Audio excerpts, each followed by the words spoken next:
একটা ডিভোর্স কেসের মামলা চলছিল। আজ সেই মামলাটারই নিষ্পত্তি হয়ে গেল। আদালতে দাঁড়িয়ে ছেলেটি জজ সাহেবকে জিজ্ঞেস করেছিল, স্যার, পুরুষ মানুষের জন্য কি একটা 294 হতে পারে না? জজ সাহেব তখন মুখের দিকে তাকিয়ে আছেন। ছেলেটি কান্নায় ভেঙে পড়ে বলতে লাগলো, ক্ষমা করবেন স্যার, 498 ধারাটা আজকাল সবাই জানে। আমাদের মতো পুরুষদের অত বড় কিছু লাগবে না, ওর হাফও যদি হয়, যদি একটা 294ও থাকতো, অনেক নিরপরাধ ছেলে এ জীবনে বেঁচে যেতে পারত। আইন বোধহয় পুরুষের জন্য হয় না। ছেলেটির এমন কথাটা আসলে বিদ্রূপ নাকি ক্ষোভ? মামলা নিষ্পত্তি শেষে আদালত চত্বর থেকে মায়ের হাতটা শক্ত করে ধরে বেরিয়ে গেল বছর 32-এর ছেলেটি, নাম সুমন মজুমদার। আমি একদৃষ্টে তাকিয়ে দেখছিলাম ওদের চলে যাওয়ার দৃশ্যটা। চোখটা ঝাপসা হয়ে যাচ্ছিল, বুকের ভেতরটা ঝনঝন করে বেজে উঠছিল। বুঝতে পারছিলাম না এটা বেদনা নাকি অন্য কিছু। আদালতের পেশকার হিসেবে চাকরি করছি 3 বছর। 3 বছরের এই চাকরি জীবনে এমন কত ডিভোর্সের ঘটনা সামনে থেকে দেখেছি, কিন্তু বুকে দাগ কাটা এমন একটা ঘটনা কখনো দেখিনি। ছেলেটি আমার কেউ নয়, তবু বুকের মধ্যে ব্যথা অনুভব করছিলাম। আজকাল আদালতে শুধু সম্পর্ক ভাঙনের গল্প। আদালতে চাকরি করার সূত্রে কত ঘটনায় যে চোখের সামনে দেখতে হয় তারই অত্যা নেই। এই আদালতের চাকরিটা না পেলে জানতেই পারতাম না জগৎ বড় কঠিন। আমার আদালতের একজন জজ সাহেব আছেন, যিনি আমাকে ভীষণ ভালোবাসেন। খুব সুন্দর করে কথা বলেন উনি। বিশেষ একটা দরকারে সেদিন জজ সাহেবের বাড়িতে গিয়েছিলাম। কথা বলতে বলতে উনি বললেন, তা রাকেশ, এবার বিয়েটা করো, আর কতদিন একা একা থাকবে? আমি হেসে মজা করেই বললাম, এই তো স্যার, ভালোই আছি, চাকরি করছি, নিজের মতো রান্না করছি, নিজের পছন্দের খাবার খেতে পারছি, একাই বেশ ভালোই আছি। আপনাকে তো আমার জীবনের ঘটনা সবই বলেছি, বিয়ে করবো না স্যার। তাছাড়া আদালতে বসে যেভাবে বিয়ে ভাঙার গল্প দেখছি, তাতে আর ইচ্ছে নেই স্যার। একলা থাকার একটা সুবাস আছে, নিজের জীবনে তখন নিজেই বস। আমার কথা শুনে জজ সাহেব হু হু করে হেসে উঠেছিলেন, বললেন, জীবন তোমার, নিজের মতো জীবন কাটানোর অধিকার তোমার আছে। জজ সাহেবকে বললাম, যতই বলি স্যার নিজের মতো করে কাটাবো, মানে কি আর নিজের মতো করে কাটানো যায়? বাড়িতে মা বলেছে বিয়ে করতে, দেখা যাক জীবনে কি আছে, তবুও সংসার করতে হবে। জীবন কাকে কোন পরিস্থিতিতে নিয়ে গিয়ে দাঁড় করাবে তা কেউ বলতে পারে না, জানেন? ওই সুমন কি 10 মাস আগে জানতে পেরেছিল 10 মাসের বিবাহিত জীবনে এই বিচ্ছেদ নেমে আসবে? সুমন আমার বন্ধু বা আত্মীয় কেউ নয়, তবু সুমনের গল্পটা খুব বলতে ইচ্ছে করছে। সুমন কোনো সরকারি চাকুরে নয়, একজন প্রতিষ্ঠিত ব্যবসায়ী। ব্যবসাটা ছিল সুমনের বাবার। হঠাৎ করে বাবা মারা যান। বাবা মারা যাওয়ার পর থেকে সেই ব্যবসাটা চালাচ্ছে। মালদা টাউনে নিজস্ব বাড়ি, অবস্থা খারাপ নয়। সুমনের বিয়ের কয়েকদিনের মধ্যে ধরা পড়ে ওর মায়ের ক্যান্সার। বাড়িতে অসুস্থ মা আর বউকে নিয়েছিল সুমনের সংসার। একটা শান্তিপূর্ণ জীবন চেয়েছিল সুমন, তার হয়নি। জীবনে একটা পারফেক্ট মানুষ চেয়ে একটা শান্তিপ্রিয় মানুষের বড় প্রয়োজন বোধ হয়। সেই শান্তিটাই দিতে পারিনি সুমনের স্ত্রী নন্দিনী। নন্দিনীর সাথে সুমনের বিয়েটা দেখাশোনা করে বিয়ের আগে সুমন ভেবে নিয়েছিল নন্দিনী বুঝি তার জীবনের জন্য পারফেক্ট। সাধারণ নিম্নবিত্ত বাড়ির একটা মেয়ে, সে হয়তো তাকে বুঝবে। নন্দিনী সুমনের টাকা ছাড়া কিছুই বোঝেনি। আর মায়ের ক্যান্সার ধরা পড়ার পর সুমনের স্ত্রী নন্দিনী জানিয়ে দিল ক্যান্সার রোগীর সাথে থাকা সম্ভব নয় তার পক্ষে, তাই আলাদা ফ্ল্যাট কিনে দিতে হবে নন্দিনীকে। সুমন বলেছিল, তা কি করে সম্ভব বলো? মায়ের এই অবস্থায় মাকে ছেড়ে চলে যাওয়া সম্ভব নয়। নন্দিনী শুনে বলল, তাহলে 25 লাখ টাকা দিয়ে দাও, আমি বাপের বাড়ি থাকবো। কি বলো, এই অবস্থায় তুমি এসব বলতে পারো না, আমি পারবো না দিতে। তারপর থেকে শুরু হলো অশান্তি। নন্দিনী জানিয়ে দিল, মাসে 20,000 টাকা হাত খরচ দিতে হবে, যদি পারো তবেই তোমার সাথে থাকবো, তা না হলে নয়। সুমন রাজি হয়েছিল। প্রথম 2 মাস 20,000 করে দিয়েছিল। নন্দিনী যেন খুশি নয়। সুমনকে বলেই বসলো আরো 10 বাড়াতে হবে। মানে মানে আবার কি? 20,000-এ কি হয় আজকাল? সুমন স্পষ্ট ভাষায় জানিয়ে দেয় পারবো না দিতে। না পারলে বিয়ে করেছিলে কেন? আমি তো তোমাকে আর এমনি এমনি বিয়ে করিনি। কিসব বলছো তুমি? ঠিকই বলছি, আমার পক্ষে আর সম্ভব নয়। তোমাকে ডিভোর্স দেব, বধূ নির্যাতনের কেস করব, যা পারো করে নিও। তারপর নন্দিনী বাপের বাড়িতে ফিরে আসে। বধূ নির্যাতনের কেস দিয়ে ডিভোর্সের মামলা করে। অভিযোগ করে শাশুড়ি আর স্বামী প্রচন্ড অত্যাচার করে। 50 লাখ টাকা দাবি করে বসে। অবশেষে 24 লাখ টাকায় রফা হয়। জজ সাহেব সুমনকে বলেছিলেন সংসারটা নতুন করে করো। কাঠগড়ায় দাঁড়িয়ে সুমন জজ সাহেবকে বলল, স্যার আমি কিছু বলতে পারি? জজ সাহেব বলার জন্য আদেশ দিতেই সুমন বলতে শুরু করলো, স্যার আজ যে টাকাটা দিতে হচ্ছে এটা আমার ব্যবসার টাকা। ব্যবসা থেকে 15 লাখ টাকা বের করেছি। মায়ের সেভিংস ছিল, সেখান থেকে 4 লাখ। আরো এপাশ ওপাশ ধার করে এই 5 লাখ টাকা, মোট 24 লাখ টাকা দিচ্ছি। মালদায় আমাদের যে বাড়িটা আছে ওই বাড়িটা বিক্রি করে দিলে আরো 40 লাখ টাকা হবে, মোট 64 লাখ টাকা। আমি ওকে দিয়ে দিতে রাজি, তবু ওর মতো মেয়ের সাথে সংসার করতে রাজি নই স্যার। আমাকে মুক্তি দিন। জীবনের বাদবাকি দিনগুলো একটু নিজের মতো করে বাঁচতে চাই। জীবন যন্ত্রণা কোন জায়গায় গিয়ে পৌঁছালে তবে এমন একটা কথা আসে বলুন তো? ভাবছিলাম এরকমও হয়? সুমনের স্ত্রীটা করতে পারলো? এতটা নিচু মানসিকতা হয় কি করে? ওদের কয়েক মাসের বিবাহিত জীবনের এই গল্পটা শুধু সুমনের মুখ থেকেই শুনেছিলাম, নন্দিনীর কাছ থেকে কিছুই শুনিনি। আমি নন্দিনীর মুখ থেকে না শুনলেও সুমনের এই গল্প যে সত্যি সেটা আর বলার অপেক্ষা রাখে না। সুমনের সাথে যা ঘটলো তা আমার সাথেও ঘটতে পারতো। হয়তো আমাদের বোলপুরের বাড়িটাই বিক্রি করতে হতো, হয়তো নিঃস্ব হয়ে পথে বসতাম। আমি সুমনকে না চিনলেও খুব ভালো করে চিনি নন্দিনীকে। অনেকদিন পর আজ নন্দিনীকে ভালো করে চিনলাম। মনে মনে বললাম, নন্দিনী তুমি একটুও বদলাওনি, তুমি সেই একই রকম রয়ে গেছো। এই নন্দিনী আসলে আমার প্রাক্তন প্রেমিকা। আমরা দুজনেই বিশ্বভারতী ইউনিভার্সিটি স্টুডেন্ট। 5 বছরের প্রেম ছিল আমাদের। এই 5 বছরে আমি ওর জন্য কি না করেছিলাম। শেষে বলল, আমার মতো মেয়েকে বিয়ে করার কি যোগ্যতা আছে তোমার? কত টাকা রোজগার করো? অথচ নিজে টিউশন করে তখন আমার সাধ্য অনুযায়ী সব আবদার মিটিয়েছি, কিন্তু টাকার অঙ্কে আমি হেরে গেলাম নন্দিনীর কাছে। নন্দিনী আমাকে ছেড়ে দিল, বললো এই পৃথিবীতে তোমার কি দাম আছে? টাকা আছে? আমার সত্যিই তো, আমার টাকা নেই। ভীষণ কষ্ট পেয়েছিলাম সেদিন। ছেড়ে চলে গিয়েছিল। নন্দিনী টাকা ছাড়া কিছুই বোঝে না। আজ ভাবছি এই পৃথিবীতে কি না হতে পারে। মিথ্যেকে সত্যি বলে চালিয়ে যাওয়া যেতে পারে, মানুষকে ঠকানো যেতে পারে। আচ্ছা, যারা এগুলো করে তারা কি ভালো থাকে?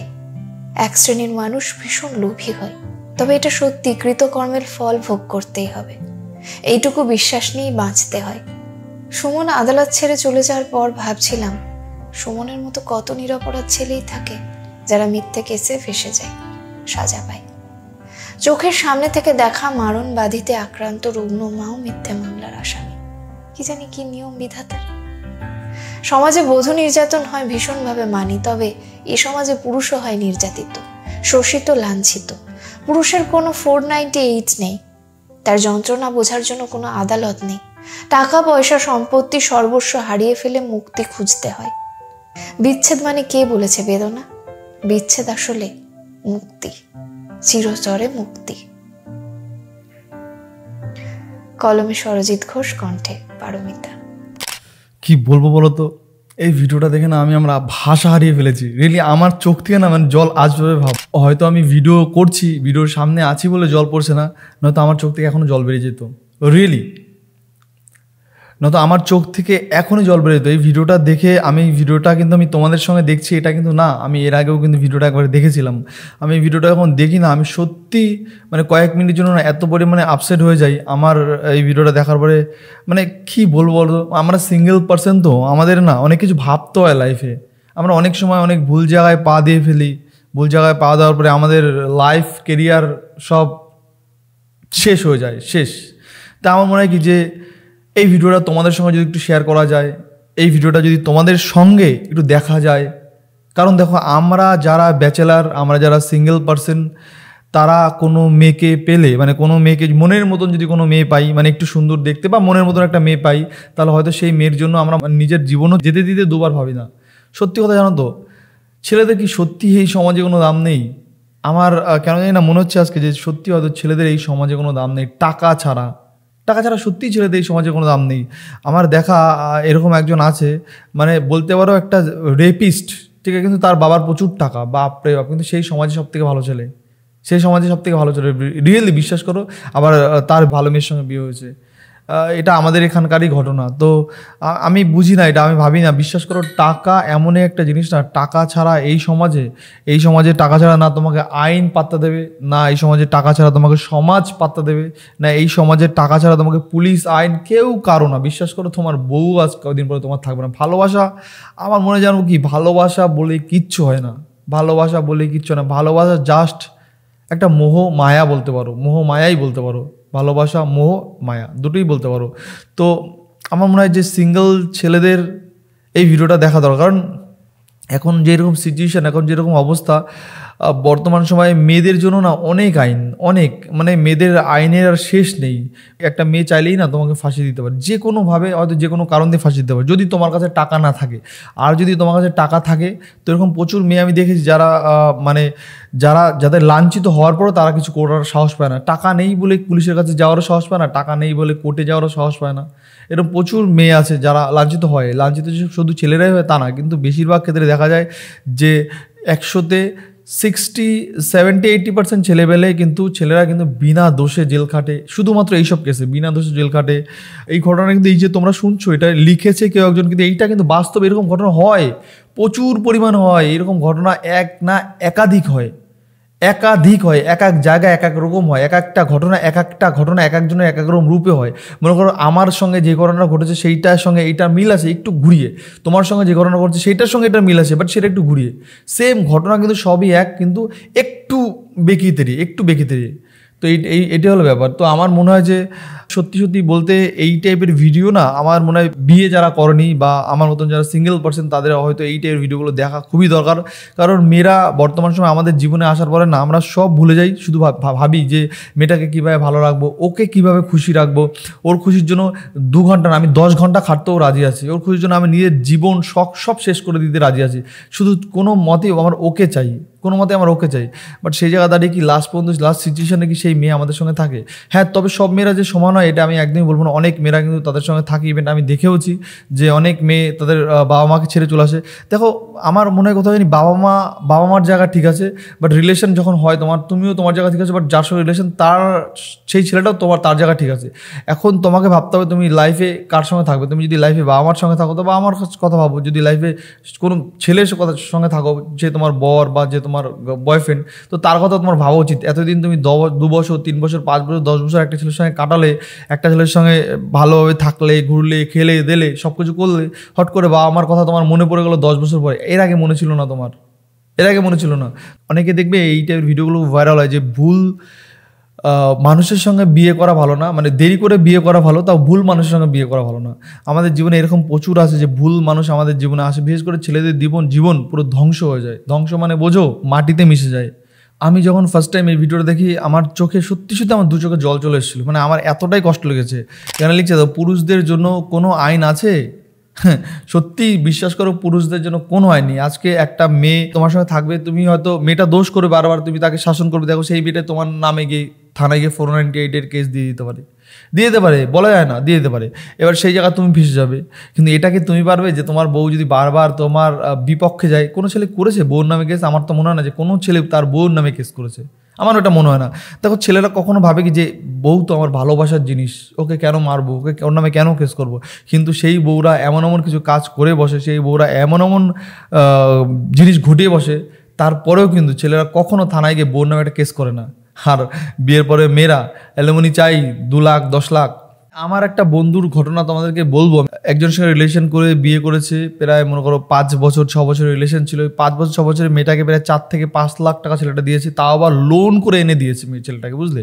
ছেলেরা যদি কাউকে একবার ভালোবেসে ফেলে, ছেলেরা কি চায় জানো, কোনো মেয়ে তাকে একটু কেয়ার করবে, যত্ন করবে, আর কিচ্ছু না। বাপ রে বাপ, দেখবে ছেলেরা এই ভিতরে কিডনি লাঞ্চ না ওটা খুলে দিয়ে দেবে, নে এটাও নেই ভাই, এটাও নিয়ে নে আমার থেকে, সব নিয়ে নেয়, ঠিক আছে। তো এটাই হলো ব্যাপার। ছেলেদের মন অনেকটা না সেন্সিটিভ হয়, যারা যদি একটু মনের মতন বউ পায়। দেখো না, কত ছেলে নিজের মা বাবাকেও বৃদ্ধাশ্রমে ফেলে আসে, নিজের মা বাবাকে ঠিকমতো খেতে দেয় না, নিজের বউর জন্য নিজের মা বাবাকে মারধর করে, তারপরে বউর জন্য এরকম করে। কোনো মেয়ে বরের জন্য নিজের মা বাবাকে মারধর করে, বা বরের জন্য মানে মা বাবার সঙ্গে কথা বলা বন্ধ করে না। কিন্তু মেয়েরা ঠিক চুপে যাবে, মা বাবার সঙ্গে কন্ট্যাক্ট রাখে। বাট ছেলেরা বউর জন্য মা বাবাকেও ছেড়ে দেয়, মা বাবাকে রাস্তায় ফেলে আসে।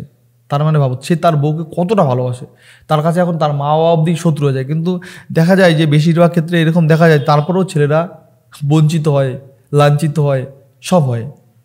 তারপরে দেখা যাচ্ছে কাকের বাসায় এসে কোকিল ডিম পেড়ে যাচ্ছে, তারপর হয়তো সেই ছেলে জানার পরও চুপচাপ বসে থাকছে, কিছু বলছে না। কারণ কেন জানো তো, সেটা জানে যে আমি কি বলবো, আমি আজকে ওকে যদি কিছু বলি হয়তো আমাকে ছেড়ে অন্য কারো কাছে চলে যাবে, আমি একা হয়ে যাব। আর আমি এই বয়সে আমি একা হয়ে আমাকে কেই বার বিয়ে করবে, আমার জীবনটা একাই কাটাতে হবে। তার থেকে ঠিক আছে এখন মেনে নিতে হবে, কিছু করার নেই। মানুষ কিছু কিছু সিচুয়েশনে না কিছু কিছু জিনিস মেনে নেয় না, মানিয়ে নেয়। আর কি করবে, পরিস্থিতি এমন একটা ভয়ঙ্কর জিনিস, মানুষ পরিস্থিতির চাপে পড়ে অনেক কিছু মানিয়ে নিতে হয়, তাকে বাধ্য হয়ে মানিয়ে নিতে হয়। তো এইটাই হলো ব্যাপার। এখন অনেক ছেলেরা আছে দেখবে কি, যে কারো রিলেশন থাকলে সেই মেয়ে যদি তাকে কখনো ছেড়ে চলে যায়, তখন সেই ক্ষেত্রে দেখবে ছেলেটা উপরে চলে যাওয়ার চেষ্টা করে, বা ছেলেটা কোনো কারণে নিজের জীবন আর রাখবো না সেরকম চেষ্টা করে। এরকম এক না একাধিক ছেলে, প্রত্যেকটা ছেলে হয়তো চেষ্টা করছে। আমার মনে হয় যে কোনো মেয়েকে ভালোবাসার পরে সেই মেয়েটার সঙ্গে যখন ব্রেকআপ হয়েছে বা সেই মেয়েটা ছেড়ে চলে গেছে, আমার মনে হয় যে খুব কম ছেলে হবে যে সে একবারের জন্য মরার কথা ভাবেনি, খুব কম ছেলে হবে। কারণ বললাম না, ছেলেদের মনটা অনেকটাই সেন্সিটিভ, তারা একটু ভালোবাসা পেলে না তাদের সর্বস্ব দিয়ে দিতে রাজি আছে। শুধু একটু ভালোবাসায় কাঙাল হয় ছেলেরা, কিচ্ছু না, টাকা পয়সায় কাঙাল হয় না। মেয়েরা যেমন টাকা পয়সার জন্য কাঙাল হয়, দেখো সব মেয়েদেরকে আমি এই কথা বলছি না, অনেক মেয়েরা আছে যারা টাকা পয়সার জন্য কাঙাল থাকে, টাকা পয়সা থাকলেই সব মনে করে, ঠিক আছে। কিন্তু ছেলেরা মেয়েদের কাছ থেকে টাকা পয়সা চায়, ছেলেরা মেয়েদের কাছ থেকে টাকা পয়সা চায়, খুব কম ক্ষেত্রে চায়, চায় না, চায় না, টাকা হয়তো ভালোবেসে চাইতে পারে। তো এই ব্যাপারটা আলাদা। কিন্তু কি বলবো বলো তো, এই আমার বন্ধুর কথা যেটা বলছিলাম, আমার বন্ধুর কথাটা বলি। তো আমার বন্ধুর কাছ থেকে প্রায় 3-4 লাখ টাকা মতো নিয়ে নিয়েছে, ঠিক আছে, 4-5 লাখ টাকা হয়তো নিয়েছে।